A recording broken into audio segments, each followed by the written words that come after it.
I'd like to talk a little bit about the course goals. The first goal that I would like us to set is that you're going to come away from this class with a better understanding of the overall foreclosure process. It's a very complicated mix of situations and terminologies and people and different roles, and it can be a little confusing for a lot of people. So I'm hoping I can cut through some of that mess and give you a decent understanding of what the whole thing is about. Secondly, I want you to be able to identify and define key terms. There's a lot of different words that get thrown around in the foreclosure business. And so we're going to discuss some of those major terms, and you're going to have a basic understanding of what those are. That way, if you're in a conversation with either an agent or a bank representative, you don't come off as sounding ignorant. The next thing I want to give you is just some valuable tips. As I said before, I sold a lot of foreclosures in my time, and I have what I've considered to be, some decent advice to give you, and that hopefully will help you along the way in your journey to purchasing a foreclosure. And finally, I want you to be able to assess your own readiness to enter the foreclosure market.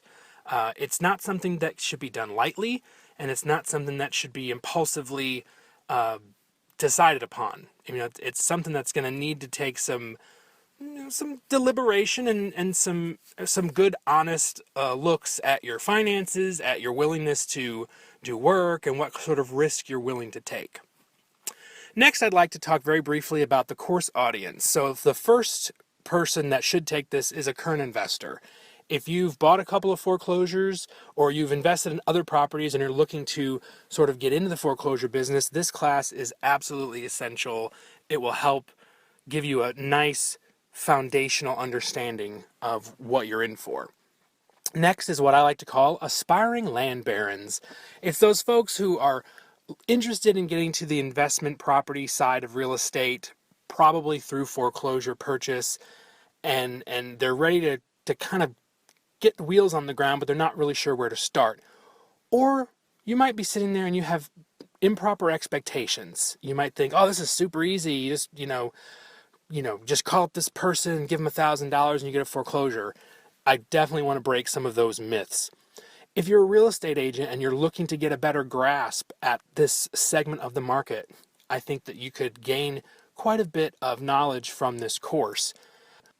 It will help you guide your buyers through the process and set proper expectations for them. So that way, if something bad does happen, they're not going to be angry at you. And then finally, anyone who's really curious about foreclosures is going to learn a few things in this course.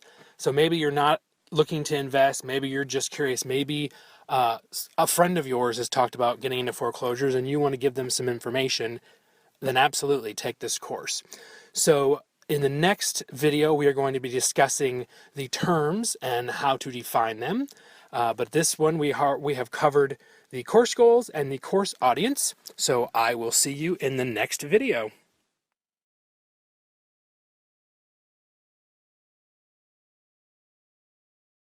I'm just going to jump right in, and we're going to talk about some of the terms that you're going to need to know and we're going to define while you go through the foreclosure purchasing process. The first term is a lien. This is a pretty simple one. A lot of people understand what a lien is.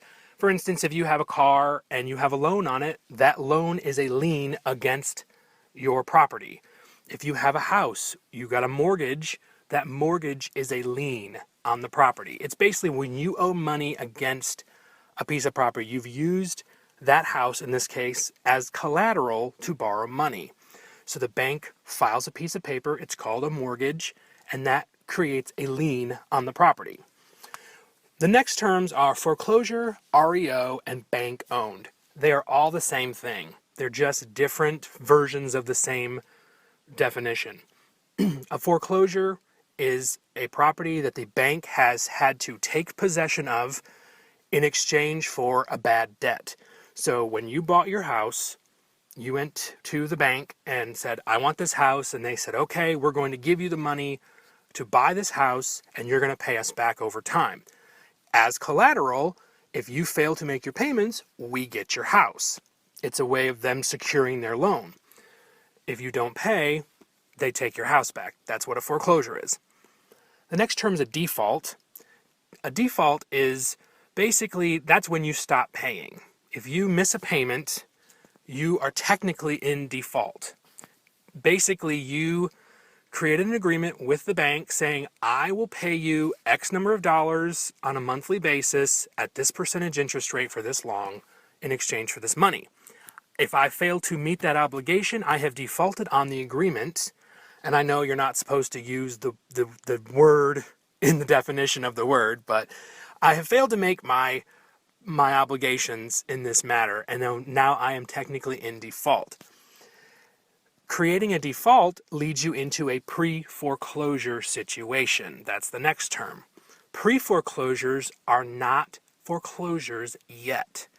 A pre-foreclosure is when a bank says, okay, you've been in default for long enough, we are going to start proceedings. Some banks I know, they start the proceedings after 30 days. Others will give you 3 or 4 months before they'll start really hounding you hot and heavy and actually filing the paperwork. So a pre-foreclosure is sort of the warning shot across the bow. Hey, we're taking your house back. You have this amount of time to catch up, or you're going to lose your house. Then we move through the process to the sheriff or trustee sale. Different states have different terminologies for it. Up north, a lot of times it's called a sheriff's sale.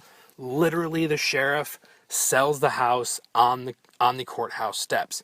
In states like Tennessee, it's a trustee that does it, but it's basically the same thing. The sheriff's sale is legally required by most states, where they have to offer the property up publicly at the courthouse. 9 times out of 10, the bank purchases the property back, no problem. But they do have to publicly offer that up for sale. Some states have what we call a redemption period. For instance, when I sold properties in Michigan, the redemption period was 6 months. So you had, as a homeowner, 6 months after the foreclosure sale, or after the sheriff's sale, to purchase your property back, to redeem your property. So maybe you had some money coming, and that money was going to be sufficient to pay your loan current. Then within that 6-month period of time, you could pay that money and get your property back. The important thing to note about redemption periods is that if your state has a redemption period, you are not legally required to vacate the property until the end of your redemption. If you do, in many cases, you will forfeit your redemption. And that's not in every state. There's always different laws, but just know that if you're in a redemption state, just because the sheriff's sale has gone through, that does not mean that the new owner, whether it's the bank or an investor, has the legal right to take possession of that property. The next term, now that we're sort of past the redemption period, now we're actually into the foreclosure marketing and sales process. So the bank has the property back. You need to know what an asset manager is. An asset manager is the person who controls the property. It's essentially an employee of the bank that is, it's not always the bank. Sometimes they have third-party outsourcing companies that handle this for them, asset management companies. The asset manager essentially is in control. They decide ultimately on the list price, on any negotiating points, and they also make all the major decisions in conjunction with the real estate agent. The listing broker / agent works with the asset manager. So, for instance, when I was in Nashville, I was a Fannie Mae listing broker. I was on a team, and Fannie Mae worked with us, and they would email us an address and say, here's your new assignment. Then I would work with the asset manager to determine the value of the property, whether it needed to be repaired, or, if we had to do an eviction, anything like that. I worked with the asset manager. There's a difference between a servicer and a lien holder. So this kind of goes back to the earlier section when we were talking about sheriff sales and pre-foreclosures. You might see in the newspaper that the Bank of America is being, you might see in the newspaper, for instance, that a loan to Bank of America is in default. That does not necessarily mean that Bank of America is going to be the person handling the foreclosure. So don't make that assumption. A lot of people do. In some cases, Bank of America might simply be servicing the loan. That basically means they're collecting the payments and holding all the legal papers and things like that. But the lien holder might be Fannie Mae or Freddie Mac, one of the larger companies. A lot of times the property will revert back to the lien holder instead of the servicer. So the servicer is not necessarily the person that you're going to be dealing with. So if you're kind of tracking and stalking these foreclosures on the front end, you may be barking up the wrong tree. So just be aware of that difference between servicer and lien holder. You also need to look at lien priority. So there's the first position lien is usually the main mortgage. I say usually because it depends on when the lien was filed. So you might have a second position or junior lien. So let's say the homeowner got an equity line of credit. So the first position lien is $150,000 and the second position lien is a $15,000 loan. In a foreclosure situation, the second position almost always loses out.